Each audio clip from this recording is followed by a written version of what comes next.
At the starting of the movie, a woman leaves her son at the church door. The father had seized the girl, but the woman wasn't set up after that day. Then we see a man coming out of a cabin. The scene cuts from then and shifts to the present. The girl we met in front of the church, whose name is now Ruby, has grown up. In an interview, she was telling her story, that how my real mama left me at the church door, and also I was espoused by Carla, who has proved to be the stylish mama in the world for me. During these addresses, the show's director hears some strange voices in the show. As if someone is brooding, they do not pay important attention. Continuing the interview, the host tells Ruby that the purpose of this show is to find your real parents. Through your DNA sample, we see that some strange brutes were doing mischief in this show, which aren't fully visible at this time. They pick up someone's coffee mug and put it down. From then, nearly they remove the switches of the limelights, because of which the limelight was about to fall on Ruby, but the anchor saves her. At that time, it sounded like a normal accident, that suddenly the anchor gets a switch on his head and he gets injured. This work was also of those small brutes. The scene is shown a many days latterly. Ruby was still working with a music band in a club, and then the man shown at the morning of the movie, Dr. Who, was keeping an eye on Ruby. The coming day, Ruby is doing her job in this club, and moment she finds Dr. Who dancing else from everyone. Ruby was liking it. We see that the small brutes are bothering Ruby again. They were about to drop Ruby's drink glass, so Dr. Who catches it and puts it on the table, and he talks to Ruby. He tells her that I'm from the health and safety department. Would you like to tell me that these strange effects be to you frequently, like falling and breaking effects? Ruby says yes. Is it because I'm veritably careless? Dr. Who says no, its reason is more dangerous than this. Saying this, he left Ruby in confusion and had left then. The coming day, Ruby was going out with her musketeers. She tells her musketeers that I spoil a lot of effects, and that is why I lost my job. I suppose I am having a bad luck. They sit in a hack, and at the same time, the signal turns red. There was a snowman statue on them, whose screws also appear to be opening those small brutes. Before that statue falls on their auto and their auto has an accident, Dr. Who turns the signal green with his device. The auto goes ahead,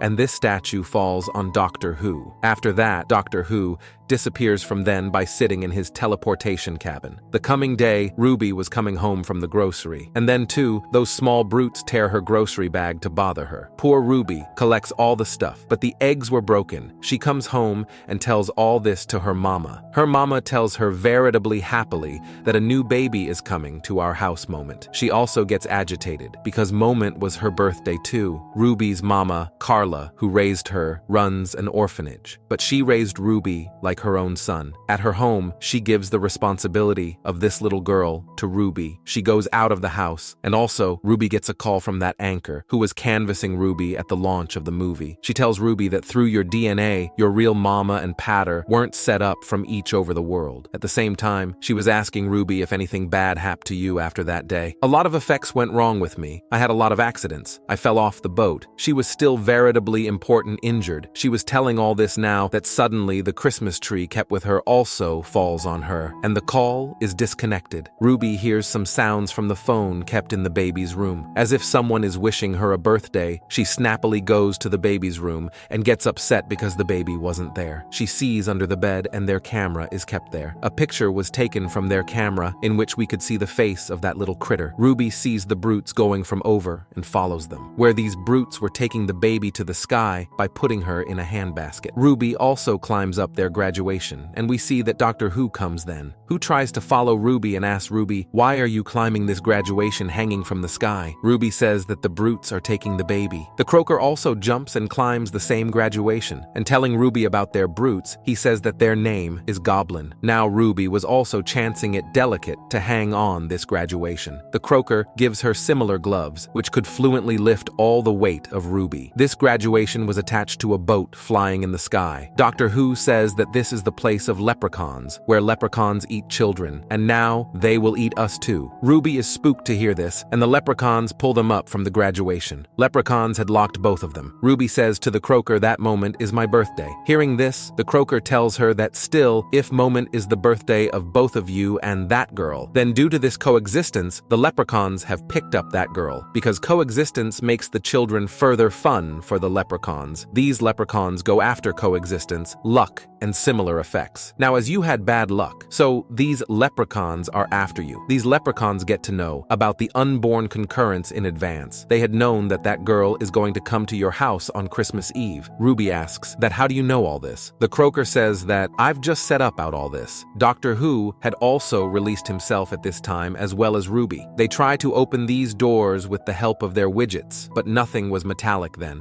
and their bias used to work on essence. They now use their smarts and pull a rope tightly, and so these people are free from this trap. Ruby had told the croaker that she was born at 2 o'clock, and now, according to the croaker, the leprechauns were going to eat this girl at 2 o'clock. These people were on their way to save the girl through a lair, and also they hear a bell. There were only 3 twinkles left to 2 o'clock. These people look down from a hole where there are a lot of leprechauns. On one side, some leprechauns are dancing. On the other side, the girl is being taken to the front on a conveyor belt. And on the other side, we're shown the king of the leprechauns, which was looking veritably big and veritably dangerous. Seeing this, Ruby gets indeed more spooked, as Ruby's baby was going to move forward on the conveyor belt and go into the king's mouth. And also, by opening a croaker's rope, these two fall on the conveyor belt, on the same conveyor belt on which the girl was on. This conveyor belt stops, and all the leprechauns start looking at them in amazement.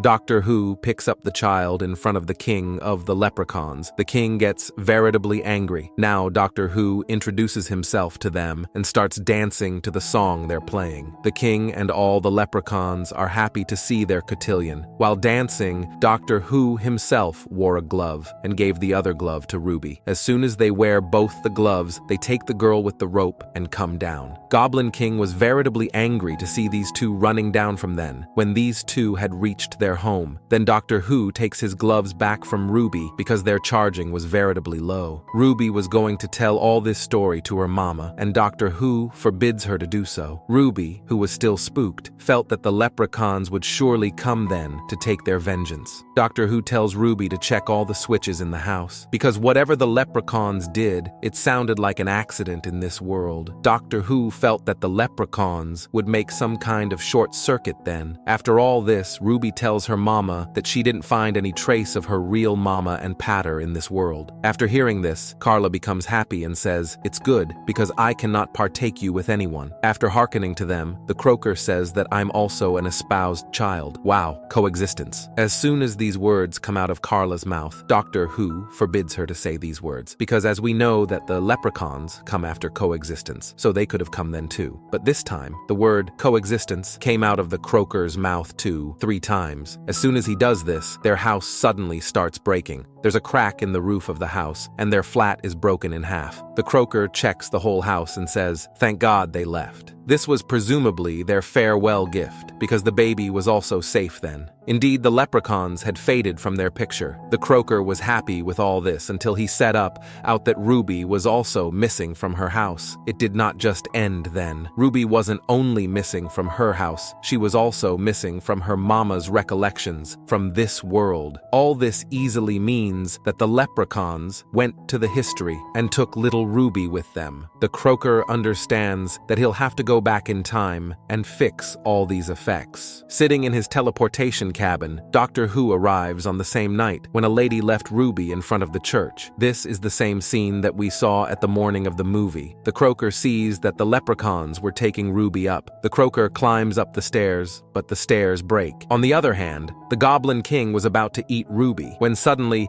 Doctor Who wears his super gloves and pulls the goblin's boat down. This boat collides with the church's pillar, which is picked in the stomach of the Goblin King, and the Goblin King dies there. After which the goblin's boat disappears. The croaker catches the falling Ruby and puts her in front of the church again and goes down from there. He sees that the church's father had taken Ruby to the church, after which he comes back to his machine in the present time. Where Ruby's flat was still cracked, he is veritably happy to see Ruby as ahead. He was telling all this story to Ruby that suddenly he remembers the anchor on which the Christmas tree was about to fall. He goes back to his teleportation cabin to save her life from the leprechauns. And this time, after completing the charge, he doesn't come back to Ruby. Rather, Ruby finds him and reaches his teleportation cabin. As soon as Ruby opens the door of this cabin, she no way allowed that it must be so big from the inside. She was veritably impressed to see this. Doctor Who had answered all the problems of their life, which had come then because of the leprechauns.